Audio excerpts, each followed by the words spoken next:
Ici, une personne décédée s'est décomposée pendant plus d'un mois.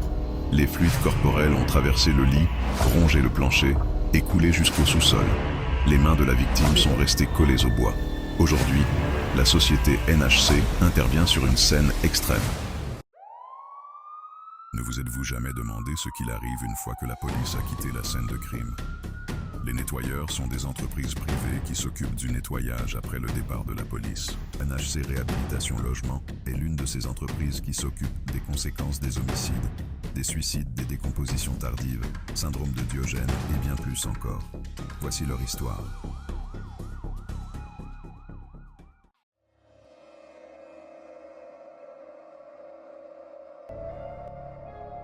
Avant de débuter l'intervention, l'équipe de la société NHC Réhabilitation Logement réalise une désinfection par nébulisation, qui est un procédé de décontamination par projection de micro-gouttelettes.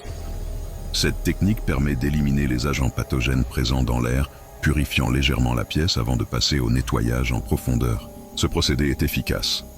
L'air, saturé de bactéries et de virus potentiellement mortels, est purifié. Même s'il s'agit d'une désinfection temporaire, cette étape préliminaire est importante pour l'équipe. Le lit est devenu un véritable réservoir de fluides corporels, sang, liquide gastrique, excréments. En moyenne, un corps humain contient environ 40 litres de liquide qui, après un mois, s'est entièrement vidé, imprégnant chaque couche de tissu.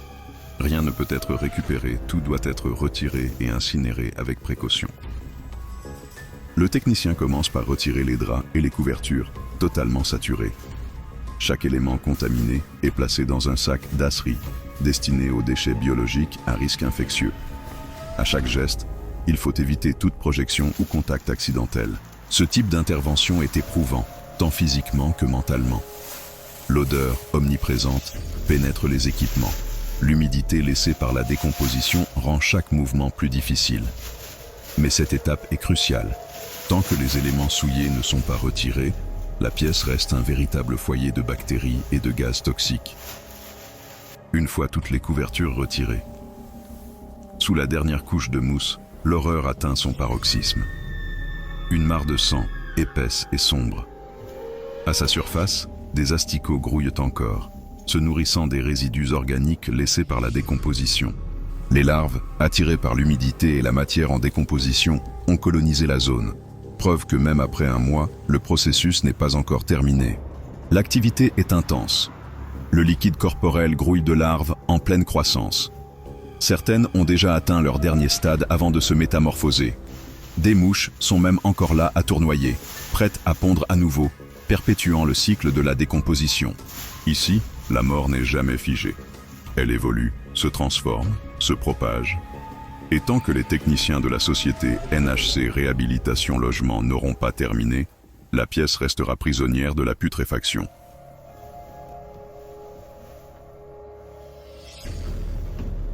Impossible de le déplacer en l'état. Trop lourd, trop imbibé. Pour l'évacuer, une seule solution, le découper sur place, morceau par morceau. À chaque incision, les couches internes révèlent l'ampleur du processus de putréfaction. En dessous, les ressorts sont imbibés de sang coagulé, témoignant de la décomposition qui a traversé le matelas et pénétré profondément dans la structure. Sous le lit, le parquet a tout absorbé, ou presque. Une mare de sang s'est formée, infiltrant les moindres interstices du bois. Juste en dessous, une caisse a piégé une substance encore plus marquante, les fluides gastriques. Dernier reste de l'estomac, dissous par la décomposition.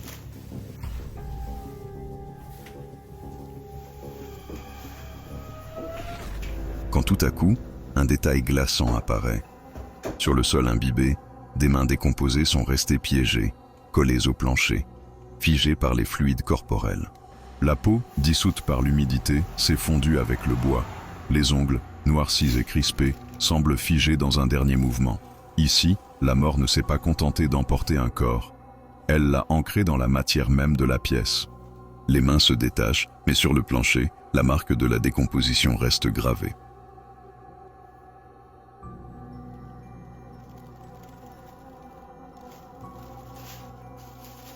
Il est maintenant temps de descendre au sous-sol, là où les traces de décomposition ont continué leur sinistre progression. Ce n'est pas qu'une simple extension de la Seine, mais un lieu où les fluides corporels ont continué de se propager, infiltrant chaque recoin sombre et humide.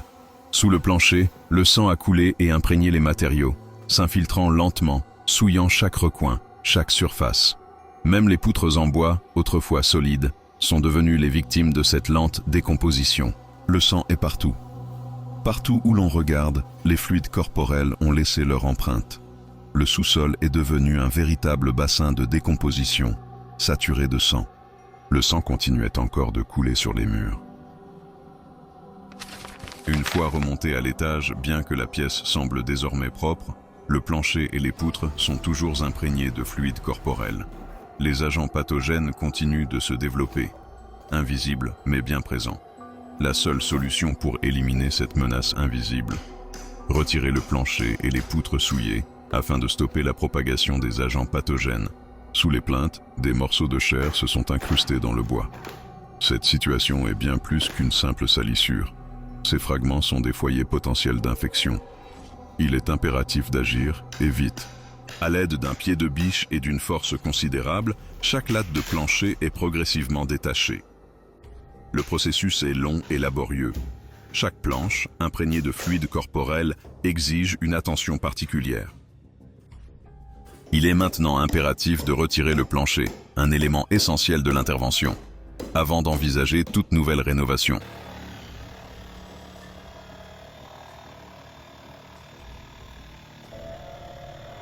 Après une heure de travail acharné, le plancher est presque retiré de moitié, laissant apparaître les poutres en bois en dessous, rongées et imprégnées par la décomposition.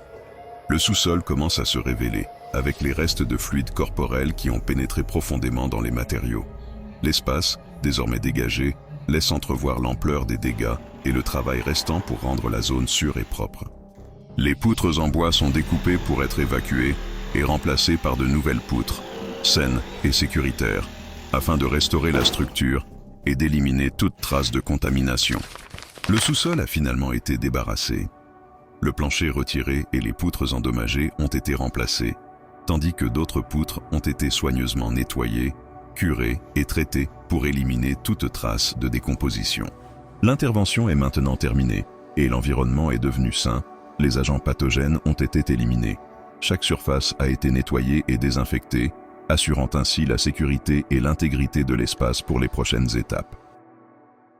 Vous avez des questions ou un besoin d'assistance?